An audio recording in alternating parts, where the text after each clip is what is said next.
11% of the global economy just died overnight. Yeah, and we're not talking about paper wealth or, stock market valuations. Right, exactly. We're talking about actual physical energy. I mean, imagine waking up tomorrow and elevators have just stopped. Massive container ships are completely frozen in the water. Yeah, and the electrical grid has started this silent, inevitable countdown to failure. And I want to be clear to you, the listener, that this isn't some Hollywood pitch. No, not at all. That cascading biological failure of our modern infrastructure is exactly what we are analyzing today. Welcome to this deep dive. Our mission here is to unpack a deeply sobering, hyper-detailed analysis of a global energy crisis. And this is a crisis triggered specifically by the complete military closure of the Strait of Hormuz. Right. So we are diving into a comprehensive scenario modeled by systems thinker Nate Hagens and petroleum geologist Art Berman. Yeah, and Berman brings, over 40 years of hard data analysis directly from the oil and gas industry. So he really knows the nuts and bolts of this. He does. And the gravity of this scenario, it really requires a complete shift in how you look at the world. It absolutely does. I mean, we are not talking about a temporary supply chain hiccup here. Or like a minor spike in gas prices that just makes your summer road trip a little more expensive. Exactly. We are talking about the forced, rapid dismantling of complex global systems. And the historical scale of this specific event, this geopolitical and military event, it's being framed in the data as massive. Yeah, potentially the most catastrophic military and economic miscalculation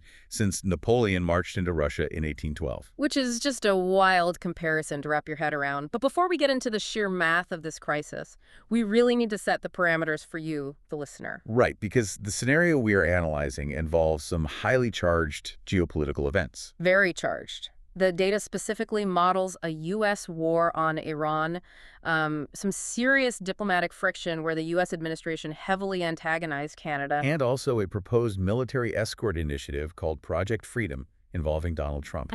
Right.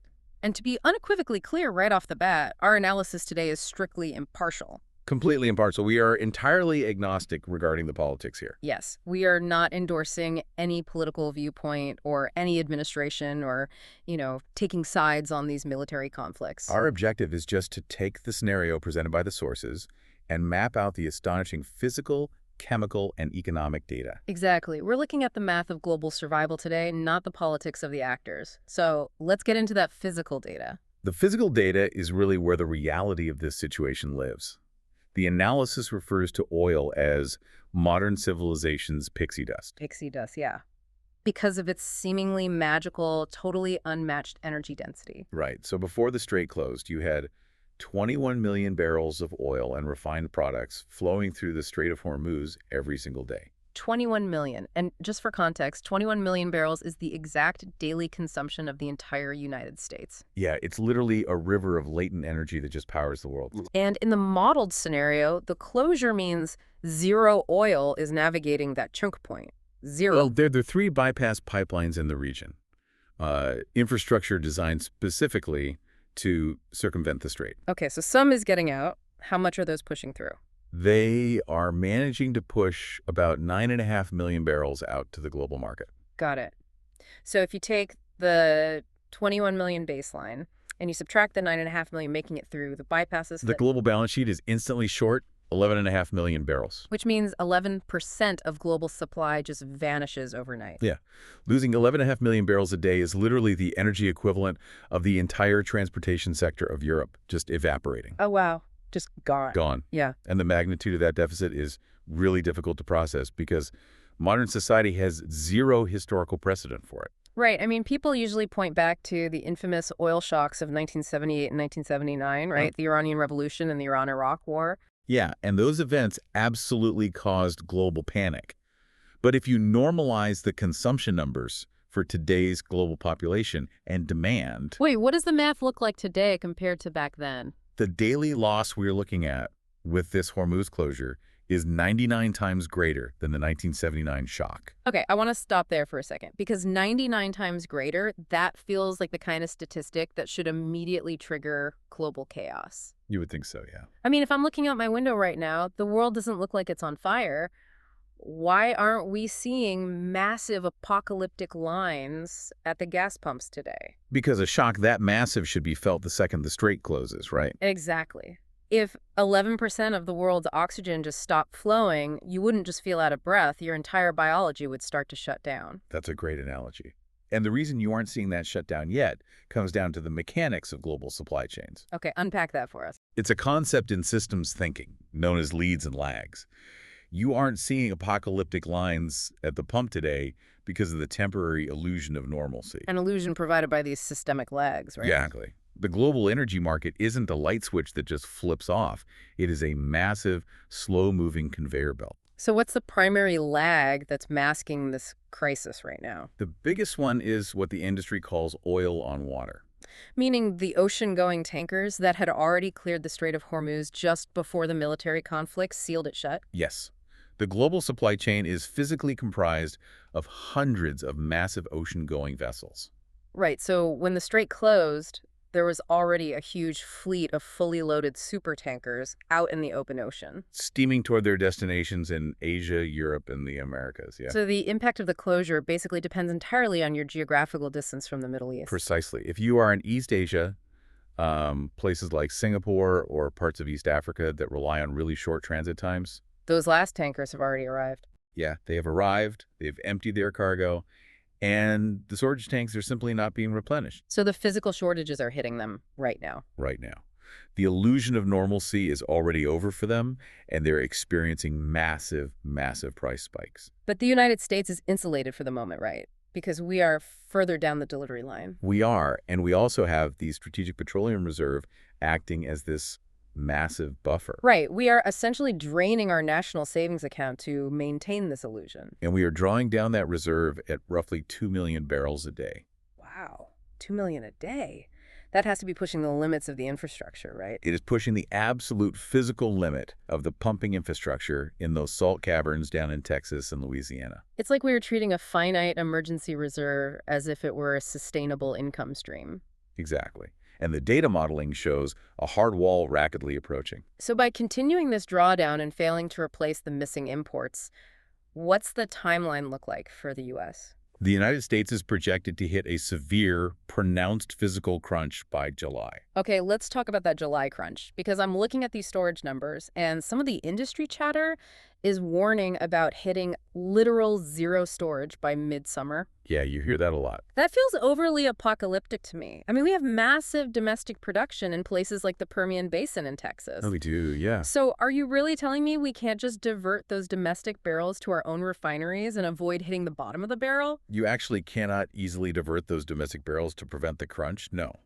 Really? Why not? It ties into the actual chemical makeup of our refining infrastructure, which we definitely need to dig into in a minute. Okay, we'll circle back to the chemistry, but what about those storage numbers hitting zero? Regarding the storage numbers, Berman's analysis clarifies that hitting absolute mathematical zero is likely an exaggeration. Because you can't actually drain the tanks entirely. Right. Long before you hit zero, the physical physics of the storage tanks prevent you from extracting the dregs at the bottom. But the severe crunch by July is undeniable either way. Undeniable. It means the price of physical fuel hits a threshold where vast swaths of the American population simply cannot afford it.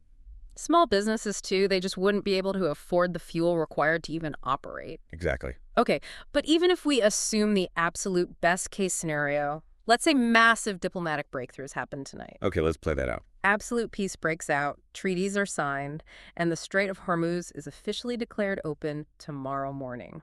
We still hit the wall, don't we? We do. The physical inertia of global systems completely prevents a quick fix. So even if absolute peace broke out today, the crisis would still reverberate for months. Yeah, just look at the logistics. You have hundreds of fully loaded oil tankers parked inside the Persian Gulf right now. And even with a green light today, a supertanker takes, what, weeks to months to physically cross the ocean and discharge its cargo? Exactly. So we are facing a multi-month hard gap where zero new deliveries arrive at Western ports. And that assumes they can just turn the key, start their engines, and leave immediately. Which they can't. The reality of military conflict means the water itself is compromised. Right, sea mines. Yeah. Before a single commercial vessel moves, specialized naval teams have to painstakingly sweep the strait for sea mines. And that's a slow, methodical process that takes weeks on its own. And then you hit the financial bottleneck. A ship captain doesn't just decide to sail into a recently active war zone. No, the vessel owners require massive specialized marine insurance policies. Right, to cover millions of dollars of crude oil and a multi-million-dollar ship. And currently, that insurance market is essentially frozen, isn't it? Because the actuarial risk is just off the charts. Completely frozen. Furthermore, because the tankers couldn't leave, the oil production facilities and refineries in the Middle East had to shut in their production. Oh, because their local storage tanks filled to the brim and had nowhere to pump the new oil. Exactly. And you cannot just flip a switch and turn a massive oil field back on. Right. Pressurizing the wells, safely restarting the pipelines, spinning up the facilities, that takes months of careful engineering. So in the absolute most optimistic scenario, this systemic constraint chokes the global economy through the end of the year. I am really struggling to reconcile this physical reality with the financial data, though. How so? Well, if we are staring down a multi-month hard gap in global energy, if the ships are stuck and the reserves are draining, Yeah. why are the financial futures markets only pricing oil around $95 to $110 a barrel for later this year? That's the big disconnect. Right, because we are always told the market is this incredibly efficient information processing machine. So why isn't the financial market panicking? Because the market is fundamentally mispricing the physical reality. Okay, explain that. Because $110 doesn't sound like the end of the world. There is a massive disconnect between paper trading and physical necessity. So the financial futures market is just traders buying and selling paper contracts for delivery months from now. Yes, they are operating on sentiment, basically assuming that geopolitical pressure will eventually force a resolution and normalize supply. But a refinery cannot run its physical operations on a paper contract scheduled for November. Exactly. If you need a physical barrel of oil delivered to your facility today just to keep the machinery running, you operate in the spot market. And the spot market is flashing red right now. Blinking red. The physical barrel of oil today, right now, costs between $140 and $160. Wow. So the physical reality is already pricing in the disaster. The financial market is just hoping for a quick fix that physics won't actually allow. That is exactly it. Refineries are forced to buy at that physical spot price. And if a refinery is paying $150 for raw crude, how do they even stay solvent? The only way is by drastically raising the wholesale price of the gasoline and diesel they refine. And if the consumer market cannot bear that price increase? Then the refineries' profit margins vanish, and they literally have to shut down operations entirely. Which just further restricts the supply of usable fuel. It's a death spiral. It is. The financial futures are dangerously discounting the impending physical reality of the spot market. This brings me back to the pushback I hear all the time, which ties into that chemistry issue we tabled earlier. Right, the domestic supply argument. Yeah. People read the headlines, they hear politicians on television, and they firmly believe the United States is a net energy exporter. I hear that constantly. The common logic is that we produce more energy than we consume.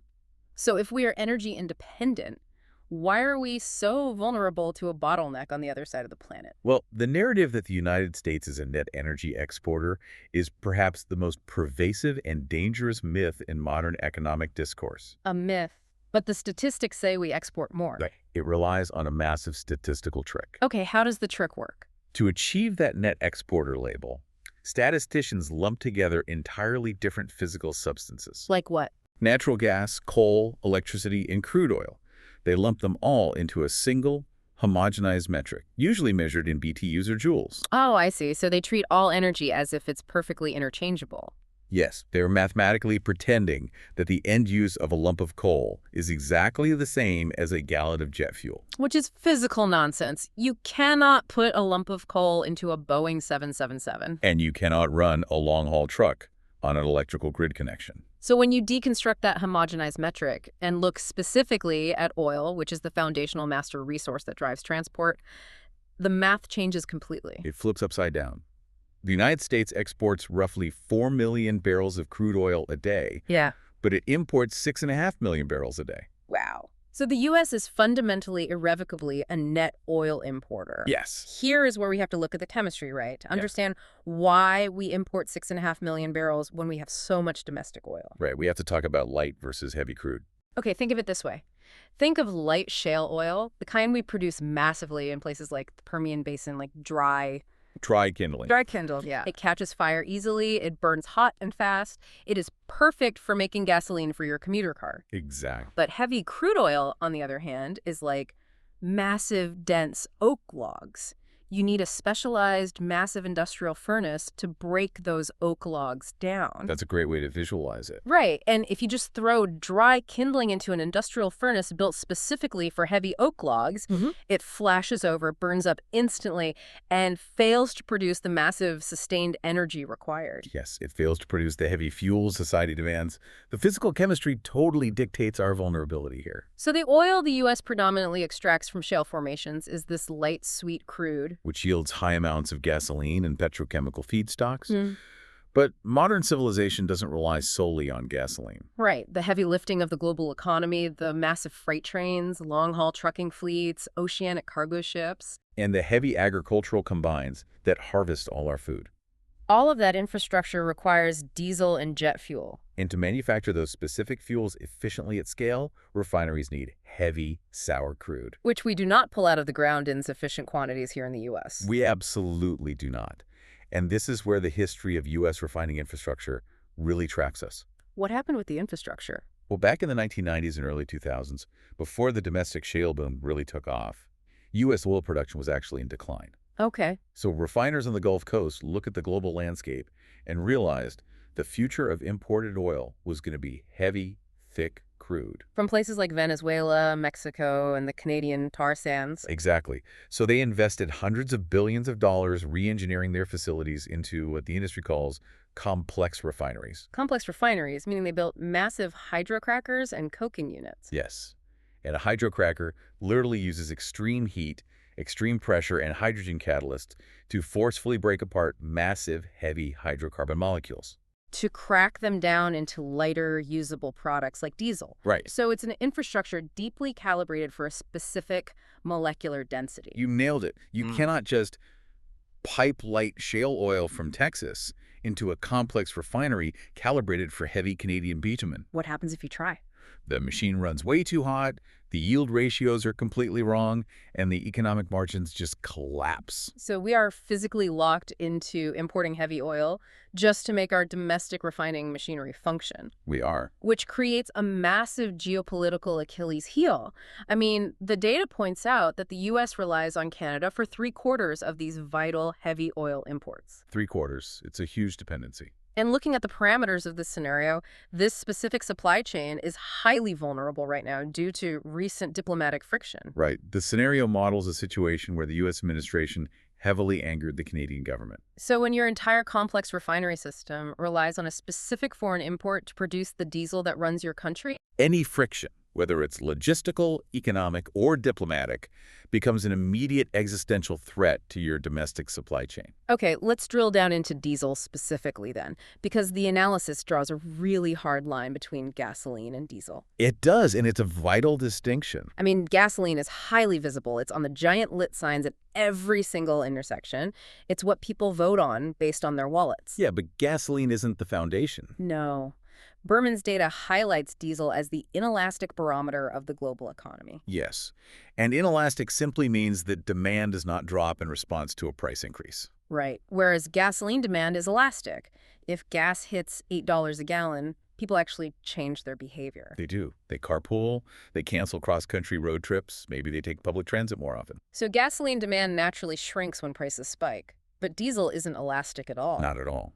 Because if diesel hits $8 a gallon, a farmer still has to run the combine harvester to bring in the wheat, or society literally starves. And a cargo ship still has to cross the Pacific, or store shelves go bare. Exactly. The demand for diesel doesn't drop. The exorbitant cost just bleeds directly into the price of a loaf of bread or a vital medical device. Because diesel runs the baseline survival functions of civilization. You cannot run a 1,000-acre commercial farm on battery-powered tractors right now. No, the energy density just isn't there yet. And you cannot move a massive container ship across the ocean without burning bunker fuel, which comes from that same heavy crude refining process. Right. Trains, long-haul trucking, the heavy earth-moving equipment used in mining. The very metals we rely on for all our new technology, all of it is irrevocably tethered to diesel. And there are zero scalable substitutes available in the near term. And the warning signs are flashing in the global market right now for diesel, aren't they? Oh, absolutely. The analysis points directly to Singapore. Which is a major global refining hub that imports 100% of its raw petroleum. Right. And the spot price for a barrel equivalent of diesel in Singapore has spiked to $210. $210. That is astronomical. It is. And when diesel hits that price point, it acts as the hemoglobin of the economy. Hemoglobin, meaning it carries oxygen to the cells of the organism. Exactly. When gasoline prices rise, consumers complain.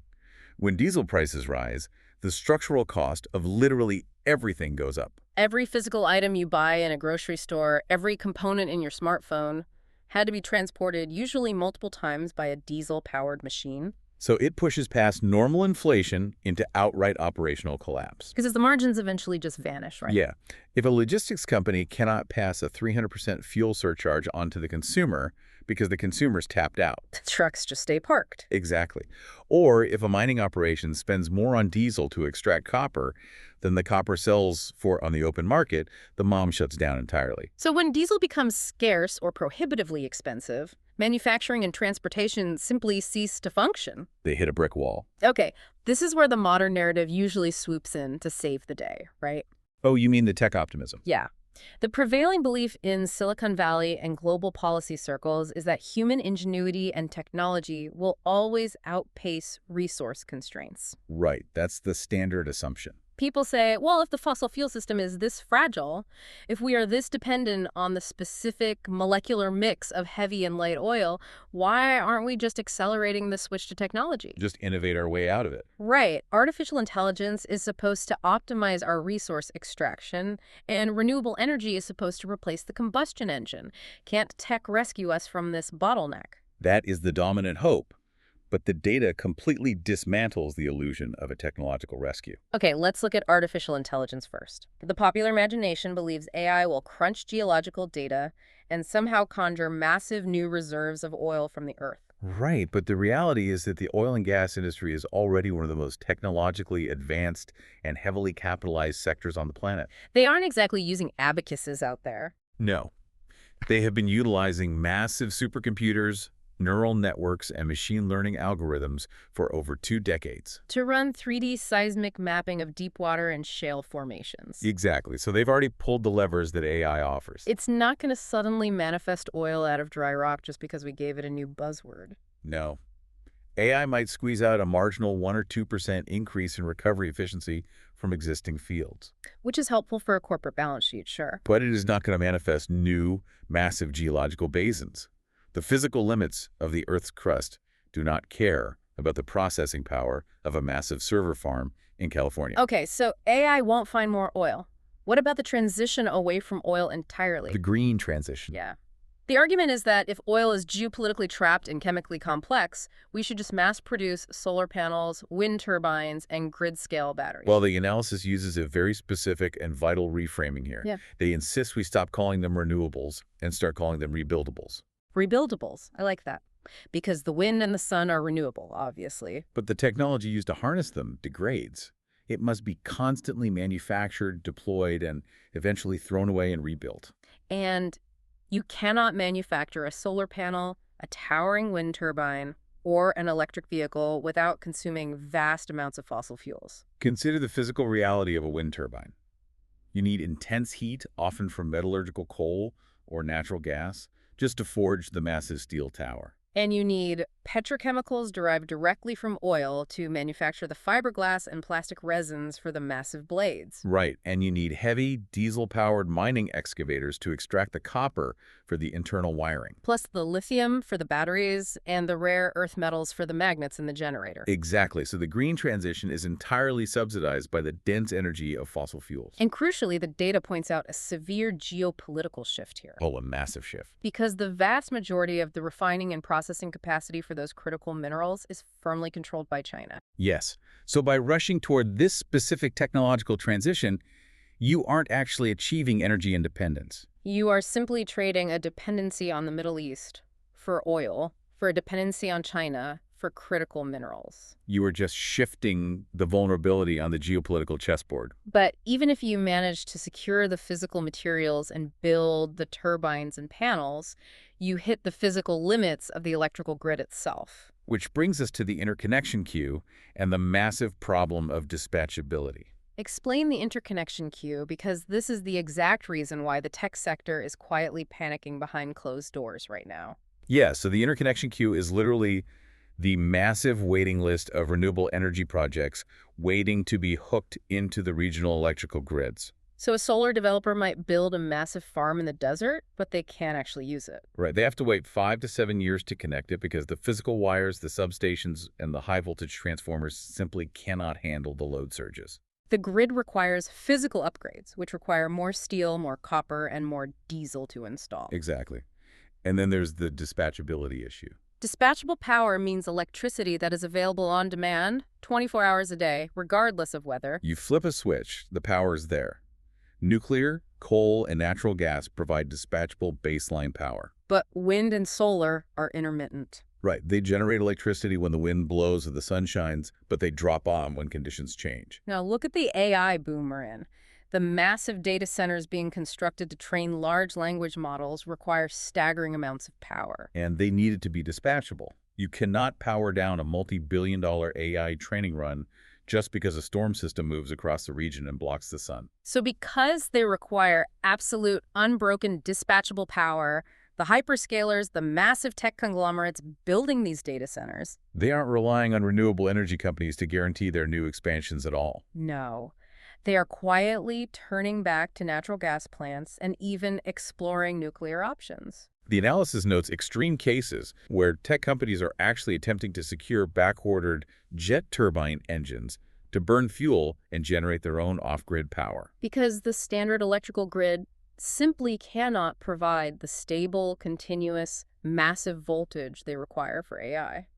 It's wild. Let me push back, though, because the obvious counterargument is always battery storage. Sure, the battery banks. If the wind is intermittent, people say we just build massive grid-scale battery banks to store the excess solar power during the day, making it dispatchable at night.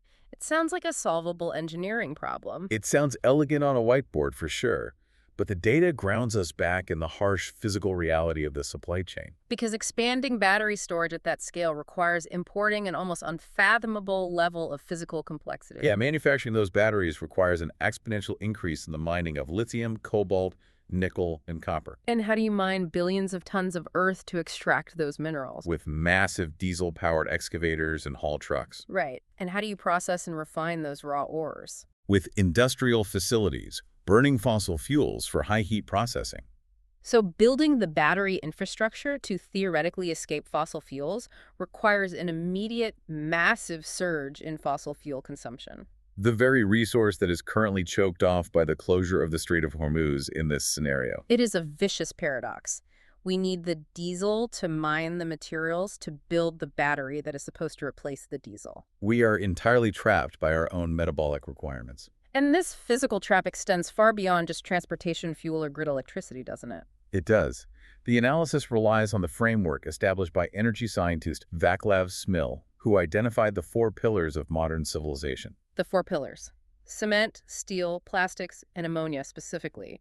The ammonia used for synthetic fertilizer. Right, and if you look around the room you're in right now, every single one of those 4 pillars relies fundamentally entirely on fossil fuels. You cannot create the extreme, sustained heat required to calcium limestone for cement or smelt iron ore for steel without burning coal and natural gas. And you cannot synthesize plastics without the raw naphtha and petrochemical feedstocks derived directly from crude oil refineries. And you absolutely cannot synthesize ammonia for nitrogen fertilizer without using massive amounts of natural gas to break the nitrogen bonds in the Haber-Bosch process. Exactly. So think about your daily life. This isn't just about a trucker paying more at the pump. No, it's everything. This means the sterile plastic syringe at your local hospital, the steel rebar holding up the bridge you drive over, and the nitrogen fertilizer required to grow the food sitting in your refrigerator. All of it is structurally tied to a geopolitical choke point in the Middle East.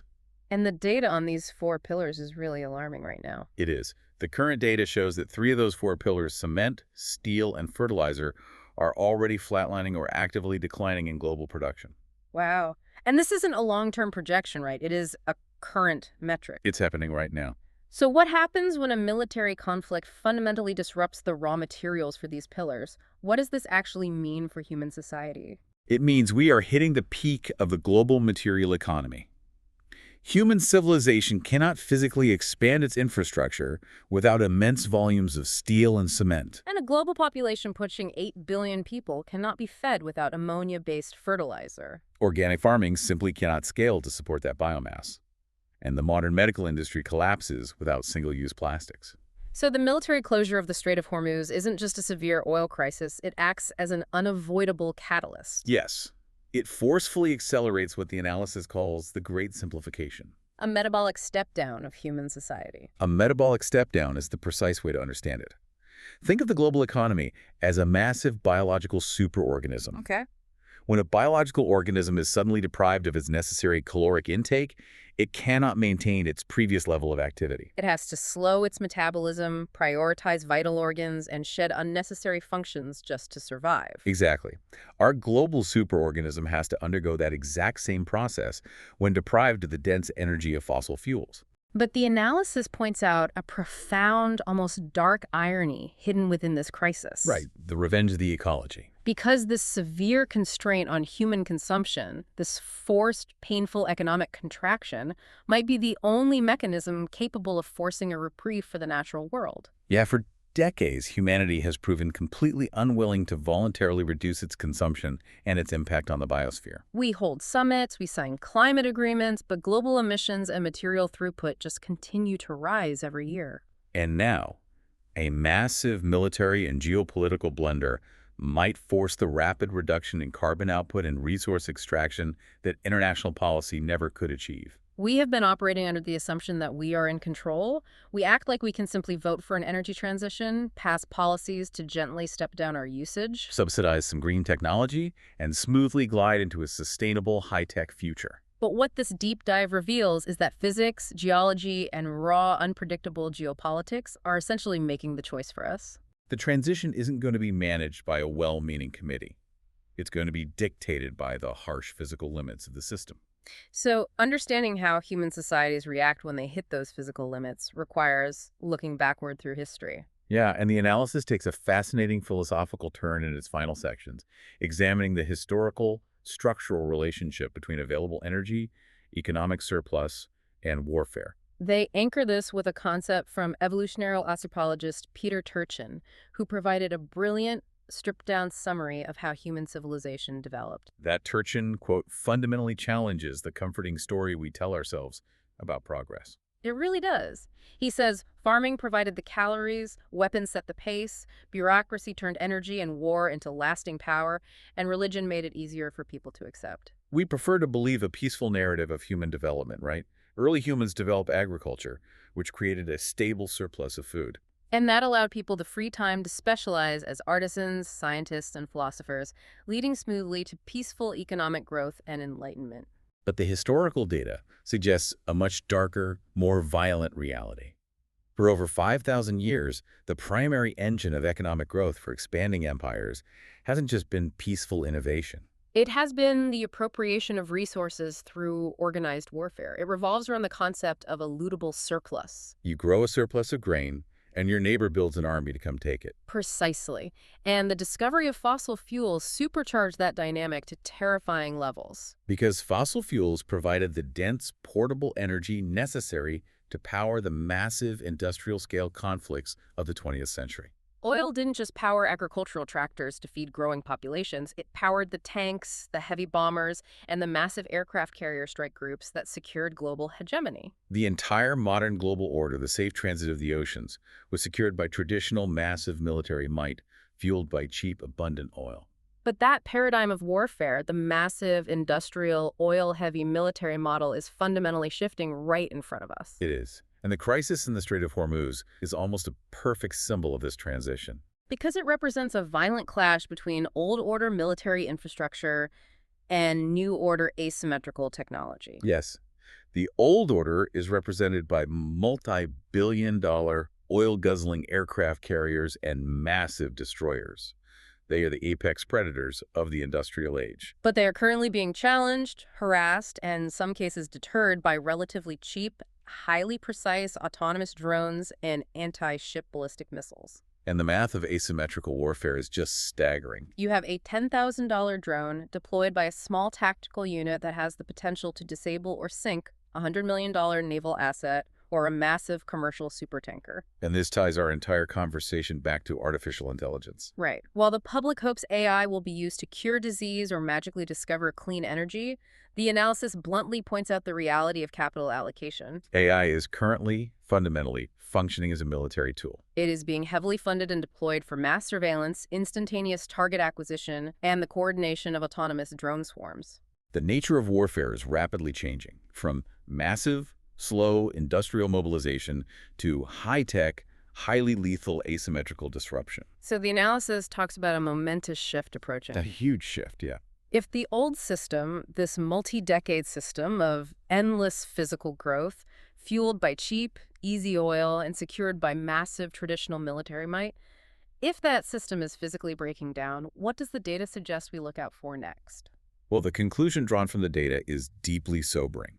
They suggest we need to watch for a massive societal threshold. A breaking point where global populations reach their absolute limit of being lied to by their institutions. Or their physical limit of being squeezed by these cascading systemic failures. Right, because when the undeniable physical reality of the Great Simplification, the lack of diesel, the failure of the power grid, the cost of food, when that collides head-on with the political promises of endless growth and rising living standards, the social fabric has to give way. what does that breaking point look like on the ground? Initially, it likely looks like mass disorder.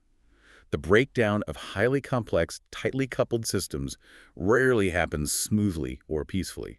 You see supply chain failures cascading into civil unrest. But the analysis argues that this kind of severe systemic disruption, this painful realization of physical limits, is actually the necessary prerequisite for real, fundamental change. Because humans generally do not voluntarily give up comfort or complexity. No, we don't. It is only when the old system physically cannot function anymore that humanity is forced to actually restructure how it lives, how it consumes, and how it values resources.